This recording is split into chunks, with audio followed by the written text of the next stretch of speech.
This time, his hand's in the way. I'm going to come in. I want to bridge this gap between him and me.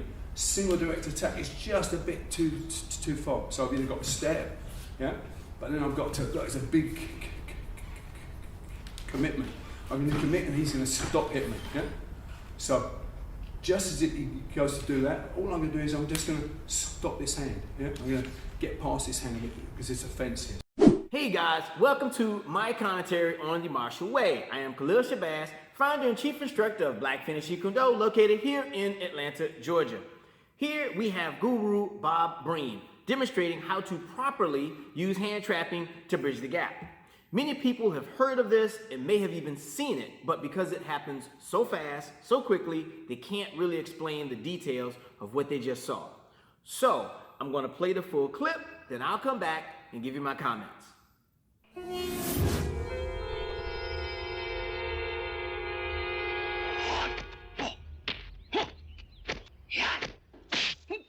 Yeah? This time, his hand's in the way. I'm going to come in. I want to bridge this gap between him and me. Single direct attack is just a bit too far. So I've either got to stab, yeah, but then I've got to, look, it's a big commitment. I'm going to commit and he's going to stop hitting me, yeah. So just as he goes to do that, all I'm going to do is I'm just going to stop this hand, yeah. I'm going to get past this hand because it's offensive. So I'm just going to just stop the hand. Got the hand. This hand, instead of doing this hand goes first. Yeah. Oh, sorry. Yeah. This hand goes first. And just when I get to there, I just get out of the way. One, yeah? So, one, like this, yeah? So I go, good way to train, like for beginners on our first grade, 1, 1, 2, 3, yeah? So you just get that, 1, 1, 2, 3. Don't pat down because he'll come around and jowl, so you'll hit you, yeah? Right? Just pin his arm to him, yeah? Boom, and hit, yeah? Pin it towards him, 1, 1, 2, 3, yeah? Okay? Next one. You can lock sail him like this, and either lop it like this or grab it like this, whichever. If you do that, generally, I've got a shape here which he can counter, yeah? Very easily. So you don't want him to have that shape. So look what I'll do. Instead of, I've got two ways of hiding it. I either put it out like that and catch him as he's coming back, boom, boom, and hit like this. 1, 2, yeah? Okay? Or, what I do is I boxing around and I put my hand over him so he doesn't see it. I sort of hide it just by moving across a little bit, yeah? Okay, then I have this and I can hit. Okay, so first one pack, yeah? Next one lock and I'm like this, yeah?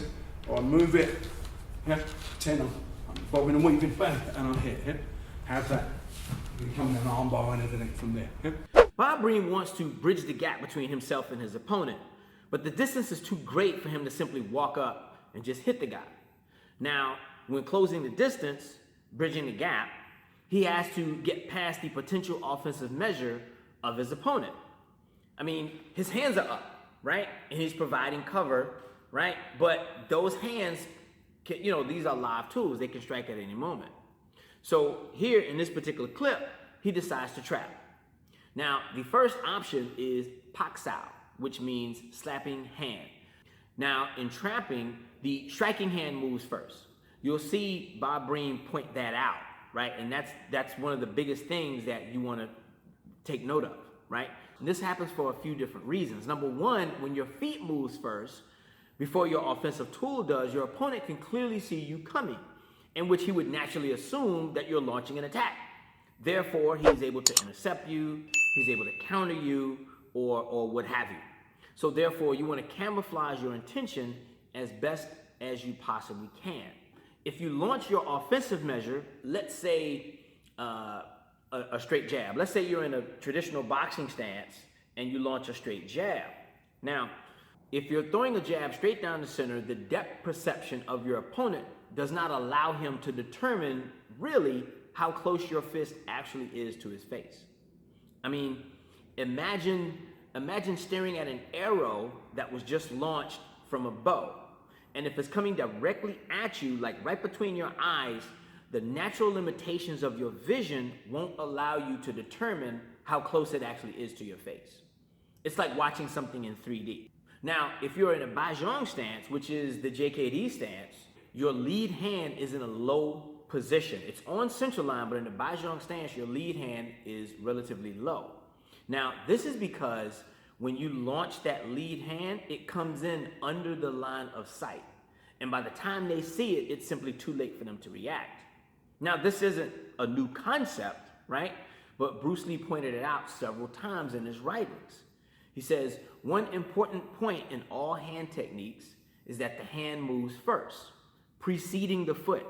The hand before the foot, always. The next thing Bob Breen points out in this clip is the proper way to pak sao. You pak sao towards the center. This is something that I learned quite some time ago, and not pocking towards the center is actually a very common mistake. People will tend to slap downward as opposed to forward. And even then, sometimes they will press or pak or slap off to the side, right? You always want to pop towards the center. Now, the problem is that this leaves room, when you do it incorrectly, it leaves room to be countered, right? Your opponent can execute a jiao sao, which is a running hand, right? And he'll just cold cock you with a short hook, right? His hand can come down, you're pressing it down, it comes up and around and bow. Another thing to consider when you are closing the distance with a trap, you don't overly reach. This is something else that Bob Breen points out. You don't overly reach to secure the trap. Trapping is accidental, if not incidental, right? You never trap for the sake of trapping. You don't go into a scenario thinking, I'm going to trap this guy. No, you go into the scenario thinking, I'm going to hit this guy. And then trapping comes out of pure happenstance. In the demonstration of the second trap, the lap sao, which is pulling hand, Bob Breen points out that the lead hand, his lead hand, makes a very small arc. It's ever so slight, it looks like a punch, right? So the hand is pretty much riding center line towards the opponent. And at the very last minute, he turns his wrist and he grabs the extended hand, or the pseudo, almost extended hand of the opponent, and pulls him. He executes the lap sao. Here now, with both of these traps, the pak sao and the lap sao, you should notice that he follows up with the boxing progression.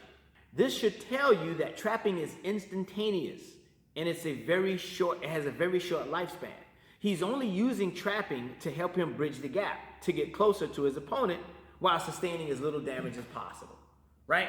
You don't trap simply for the sake of trapping. There's always a means to an end. There's always a point to it.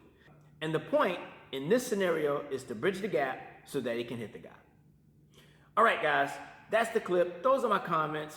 Let's continue talking about it in the box below. If you want more content like this, look up Black Phoenix Jeet Kune on Instagram and on YouTube. Follow me on IG and subscribe to my YouTube channel.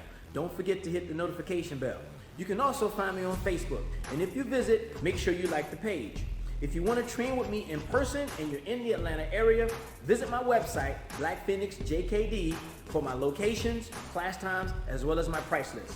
If you aren't in the Atlanta area, consider signing up for my online training academy.